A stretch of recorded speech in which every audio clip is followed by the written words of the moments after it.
Les adjectifs jouent un rôle crucial dans l'enrichissement de la langue et de la communication, permettant aux locuteurs d'exprimer leurs pensées et leurs émotions de manière plus colorée et précise. Ces mots descriptifs sont utilisés pour qualifier ou caractériser des noms ou des pronoms. Dans ce texte, nous explorerons l'utilisation et la structure des adjectifs en mettant en évidence leur importance dans la communication écrite et orale. Welcome to Canada Smart Mind, the premier Canadian school dedicated to helping you achieve your dreams. Whether you are looking to further your education, improve your skills, or advance your career, we are here to support you every step of the way. Les adjectifs jouent un rôle crucial dans l'enrichissement de la langue et de la communication, permettant aux locuteurs d'exprimer leurs pensées et leurs émotions de manière plus colorée et précise. Ces mots descriptifs sont utilisés pour qualifier ou caractériser des noms ou des pronoms. Dans ce texte, nous explorerons l'utilisation et la structure des adjectifs en mettant en évidence leur importance dans la communication écrite et orale.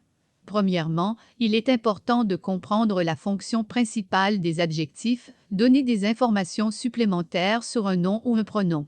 Ils répondent aux questions quel genre, quel type, quel aspect, quelle quantité, quel état ou quelle taille. Par exemple, dans la phrase « la grande maison en bois », l'adjectif grande décrit la taille de la maison, tandis que en bois décrit le matériau dont elle est faite. Les adjectifs permettent donc de préciser le sens général de la phrase et d'ajouter des détails spécifiques. En français, les adjectifs s'accordent en genre, masculin/féminin, et en nombre, singulier/pluriel, avec le nom qu'ils qualifient. Cette règle est essentielle pour assurer une construction grammaticale correcte et une compréhension fluide de la langue. Par exemple, si nous avons un nom féminin pluriel, comme les fleurs, l'adjectif qui le qualifie devra également être au féminin pluriel, comme belle. Ainsi, nous aurions les belles fleurs. De même, pour un nom masculin singulier comme le chien, l'adjectif correspondant doit être au masculin singulier, comme petit, donnant ainsi le petit chien. En plus de l'accord en genre et en nombre, certains adjectifs ont des formes spécifiques pour marquer la comparaison. On distingue généralement 3 degrés de comparaison, le positif, pour exprimer une qualité sans comparaison, le comparatif, pour établir une comparaison entre deux éléments, et le superlatif, pour exprimer le degré le plus élevé d'une qualité. Par exemple, on dirait ce livre est intéressant, positif, ce livre est plus intéressant que l'autre, comparatif, et ce livre est le plus intéressant de tous, superlatif. En termes de structure, les adjectifs peuvent être utilisés de manière attributive ou prédicative. Dans un usage attributif, l'adjectif se place généralement avant le nom qu'il qualifie, comme dans une belle fleur. Lorsqu'il est utilisé prédicativement, l'adjectif suit généralement un verbe de liaison, être, paraître, devenir, sembler, etc., et concorde en genre et en nombre avec le sujet. Par exemple, le ciel est bleu ou bleu est utilisé prédicativement pour décrire le ciel. En outre, certains adjectifs sont invariables, c'est à dire qu'ils ne changent pas en fonction du genre ou du nombre du nom qu'ils qualifient. Cela concerne généralement les adjectifs de couleur, bleu, rouge, vert, les adjectifs numéros, 2, 3, 1000, ainsi que certains adjectifs d'origine étrangère. Par exemple, une voiture rouge, singulier, et des voitures rouges, pluriel. Enfin, les adjectifs peuvent également être utilisés de manière figurée pour exprimer des émotions ou des sensations abstraites. Par exemple, une chanson triste, une nouvelle passionnante ou une journée difficile. Ces utilisations permettent de donner une touche d'émotion et de subjectivité aux descriptions. En conclusion, les adjectifs jouent un rôle central dans l'expression et la communication en français. Leur utilisation et leur structure permettent d'enrichir la langue en offrant des descriptions plus détaillées et nuancées des objets, des personnes et des concepts. En comprenant l'accord en genre et en nombre, ainsi que les différentes formes de comparaison, les locuteurs peuvent utiliser les adjectifs de manière efficace pour rendre leur message plus expressif et captivant.